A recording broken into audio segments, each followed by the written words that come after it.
आप చూడండి देखिए, ఈ ये రాజ్యాంగం संविधान जो ఏదైతే है, ఉందో ये ఇది अंबेडकर అంబేద్కర్ जी का రాజ్యాంగం. संविधान है. ये ఇది अंबेडकर అంబేద్కర్ जी का రాసిన संविधान రాజ్యాంగం. है. ये ఇది మాకు हमारे చాలా लिए పవిత్రమైనది. किताब है.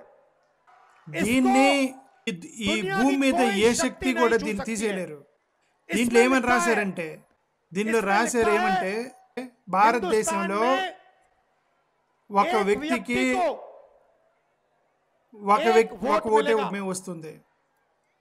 इसमें ఇది कहीं ఎక్కడ नहीं కూడా लिखा ఒక कि एक వ్యక్తికి व्यक्ति को 2 दो ఓట్లు वोट వస్తాయని मिलने चाहिए, 3 तीन వస్తాయని मिलने चाहिए, 5 पांच వస్తాయని मिलने चाहिए, और दूसरे को ఇంకొకరికి वोट అసలు मिलना ही ఓట్ चाहिए. లేదని మేము मैं ఎలక్షన్ इलेक्शन కమిషన్ कमीशन से అడుగుతున్నాను. पूछता हूं, इसमें దీనిలో लिखा ఏమని है రాసి దీనిలో రాసి ఉంది कि ఒక एक వ్యక్తికి व्यक्ति ఒక को ఓటే एक वोट వస్తుందని. मिलेगा. మీరు आपने 65 68 लाख లక్షల वोट ఓట్లని बिहार బీహార్లో में ఎందుకు क्यों తీసేశారు? आप संविधान మీరు पर రాజ్యాంగం आक्रमण మీద कर रहे దాడి हो. చేస్తున్నారు. బీహార్లో बिहार में हजारों వేల लोग మంది हमसे మమ్మల్ని मिले. కలిశారు. हजारों వేల लोग మంది मिले, కలిశారు, कहते हैं, చెప్పారు भैया हमने तो वोट किया, మేము 3 4-5 साल సార్లు बाद మేము वोट किया, ఓటేసాం భయ్యా, हमारे पास सारी की सारी మా దగ్గర ID అన్ని है, ఐడి కార్డులు हमारा वोट ఉన్నాయి, काट दिया. మా ఓటు తీసేశారు. हजारों వేల लोग మందిని सिर्फ కలిసాం यहाँ ఇక్కడే. पे. जिंदा लोगों को मार బతికున్న दिया. వాళ్ళని చంపేశారు. और आप देखिए మీరు చూడండి किसको ఎవరిని मार रहे हैं. చంపుతున్నారు, आप देखिए చూడండి किसका वोट ఎవరు कट ఓట్లు रहा है. తీసేస్తున్నారు. मैं आपको बताता हूँ, మీకు చెప్తా నేను ఎవరో. दलितों का वोट कट रहा है. దళితులు ఓట్లు తీసేస్తున్నారు, బలహీన వర్గాలు తీసేస్తున్నారు, ఈబీసీ ఓట్లు EBC का తీసేస్తున్నారు, वोट कट रहा है. అల్పసంఖ్య మైనారిటీ ఓట్లు తీసేస్తున్నారు. అంటే అర్థం हिंदुस्तान के गरीब భారతదేశంలో लोगों को वोट పేదలు कट रहा ఓట్లు తీసేస్తున్నారు. है. అంబానీ का ఓటు नहीं कट తీసేయట్లా, रहा. అదాని का ఓటు नहीं कट తీసేయట్లా. रहा. ఎందుకంటే భారతదేశంలో పేదల ఓట్లు తీసేస్తున్నారు. ఎందుకంటే వాళ్ళకి వీళ్ళు అవసరం లేదు.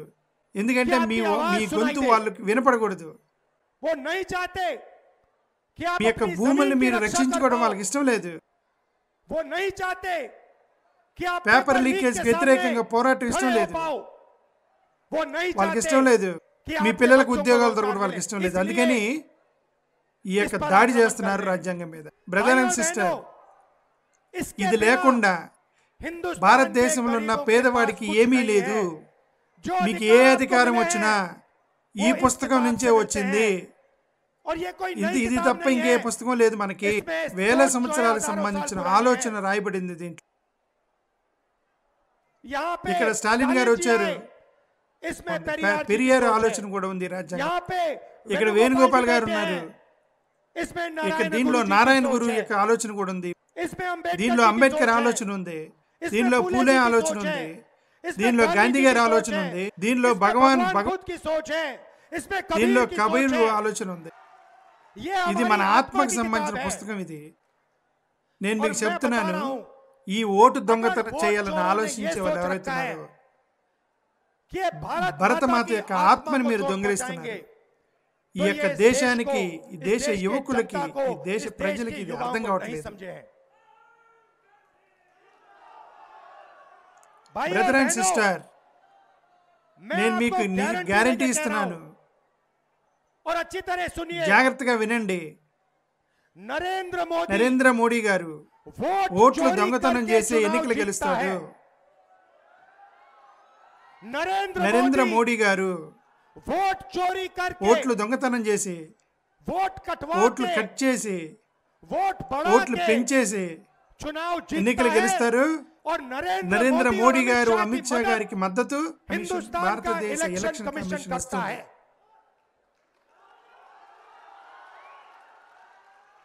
और ఇంకా सुनिए, వినండి, 2024లో 2023 में जब हमें ఈ విషయాన్ని అర్థం చేసుకోవడానికి ట్రై చేస్తున్నాము.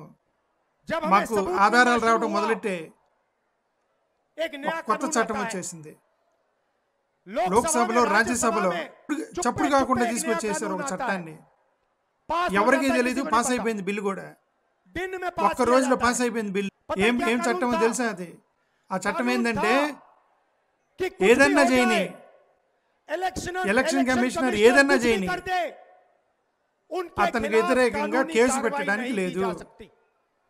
अब ఇప్పుడు आप मुझे చెప్పండి बताओ, నాకు, ऐसे कानून అలాంటి की చట్టం क्या అవసరం जरूरत? ఏముంది మీకు?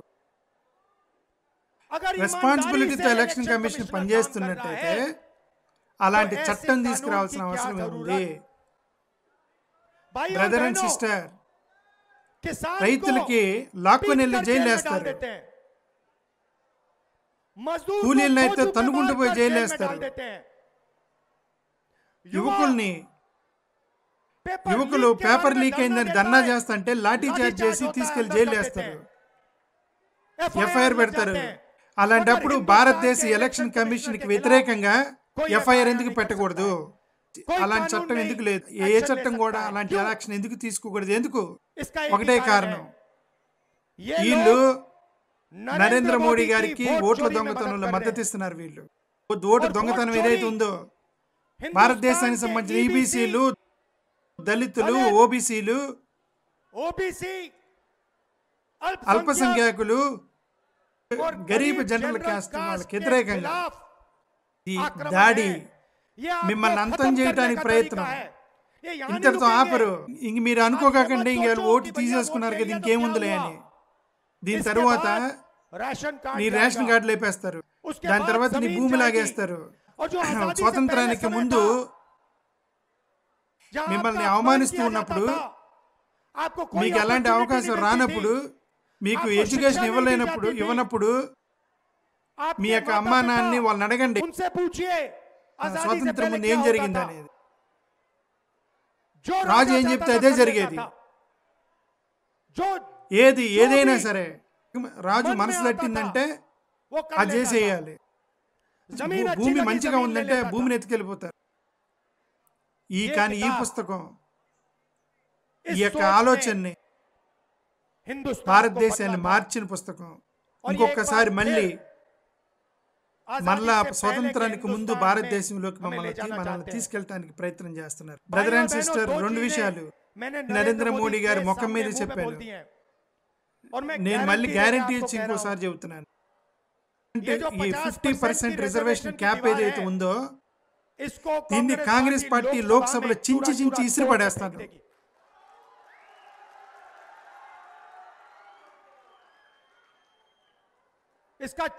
దాన్ని మొత్తం చించి బయటపడేస్తారు.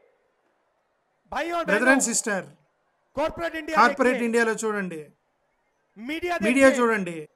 నేను మిమ్మల్ని అడగదలుచుకున్నాను, భారతదేశంలో పెద్ద పెద్ద యాంకర్లు ఉన్నారు, టీవీలో వస్తూ ఉంటారు, మీకు వాళ్ళందరూ బాగా తెలుసు. వాళ్ళల్లో ఒక్క ఓబీసీ, ఒక్క ఈబీసీ, ఒక్క దళితుడి పేర్లు చెప్పండి, ఒక్క పేరు చెప్పండి. మీడియాలో ఒక దళితుడి పేరు, ఒక ఓబీసీ పేరు, ఒక ఈబీసీ పేరు చెప్పండి. ఎక్కడ? ఒక ఆదివాసీ పేరు చెప్పండి, ఒక్కడు లేడు. ఇస్తారు, మళ్ళీ దానికి ఒక వివరణ ఇస్తారు. మీరు చూడండి, ఇక్కడ కోట్ల మంది ఉన్నారు యాత్రలో, మీడియా చూపించరు, ఎక్కడ చూపించరు. ఈరోజు ట్రంప్ చెప్పాడు, ఈరోజు ట్రంప్ ఏమన్నాడంటే, ఈ భారతదేశం పాకిస్తాన్ మధ్య యుద్ధం జరుగుతున్నప్పుడు నేను ఫోన్ ఎత్తాను, మా నరేంద్ర మోడీ గారికి చెప్పాను, విను, నువ్వేదైతే చేస్తున్నావో దీన్ని 24 గంటల్లో నువ్వు ఆపేయి. నరేంద్ర మోడీ గారు చెప్పారు 24 గంటలు అవసరం లేదు, 5 గంటల్లో మొత్తం ఆపేశారు. మీడియా దీని గురించి చెప్పదు. Brother and sister, media Narendra Modi గారిది, మీడియా అంబానీ గారిది, మీడియా అదానీ గారిది, మీడియా మంద కాదు, తేజస్విది కాదు, స్టాలిన్ గారిది కాదు, ఆదివాసీది కాదు, దళితుది కాదు, వెనకబడిన కులాలది కాదు. మీడియాను వదిలే, కార్పొరేట్ ఇండియా చూద్దాం. అదానీ, అంబానీ, టాటా, బిర్లా. నాకు చెప్పండి, వీళ్ళల్లో ఈబీసీ ఎవరు, దళితులు ఎవరు, ఆదివాసులు ఎవరు, వెనకబడిన తరగతులు ఎవరు? ఒక్కడు లేడు. జ్యుడిషియల్లో చూడండి, ఆదివాసీల పేర్లు, దళితుల పేర్లు, వెనకబడిన దళితుల పేర్లు చెప్పండి, ఒక్కడు లేడు. మీ ప్రైవేట్ హాస్పిటల్ ఉద్యోగుల పేర్లు చూడండి, అక్కడ ఎవడు ఉండడు.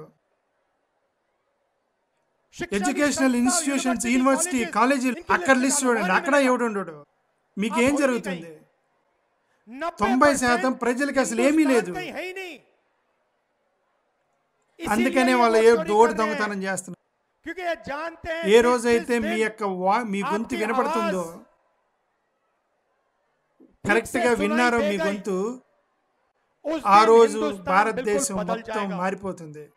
అందుకనే दूसरी రెండో बात విషయం मैंने నేను नरेंद्र నరేంద్ర మోడీ मोदी से గారికి कही, చెప్పాను, ఆయన ముందే सामने చెప్పాను,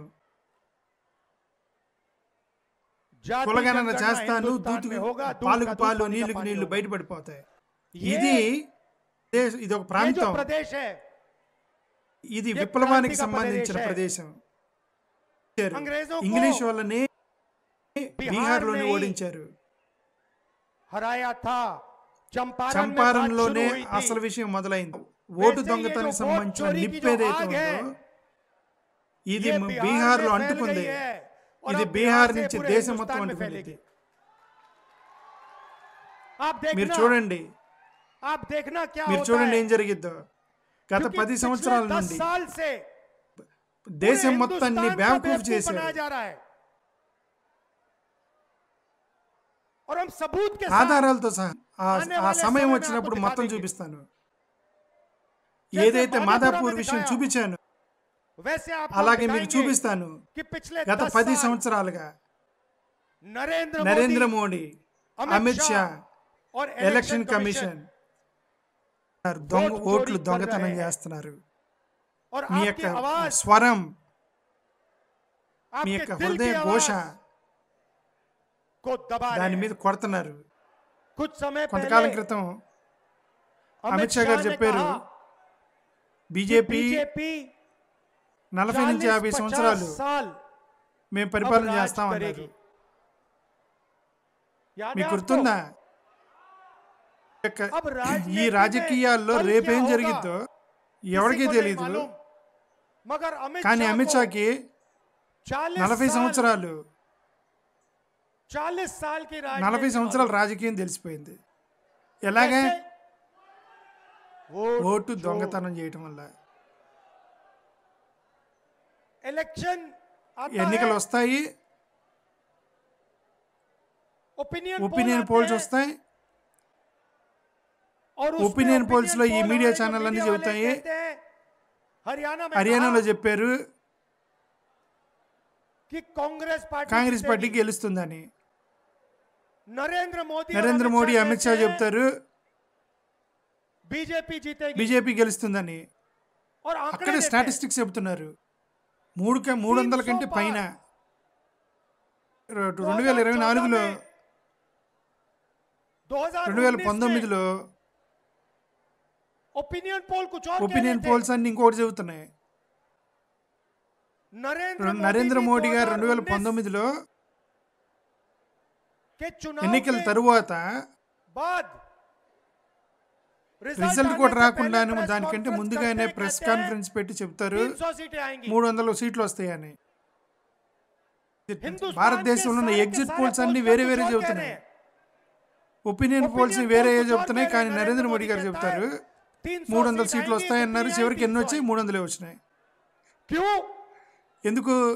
ఓటు దొంగతనం చేశారు కాబట్టి. బ్రదర్, సిస్టర్, నిజమేంటంటే ఇది మొదట గుజరాత్లో మొదలైంది. 2014 ముందే గుజరాత్లో మొదలైంది. 2014 తర్వాత వీళ్ళు నేషనల్ లెవెల్లోకి తీసుకొచ్చారు దాన్ని. గుజరాత్ మోడల్ ఆర్థిక మోడల్ కాదు. గుజరాత్ మోడల్ అంటే ఓట్లు ఎలా దొంగతనం చేయాలంటే ఆర్థిక మోడల్.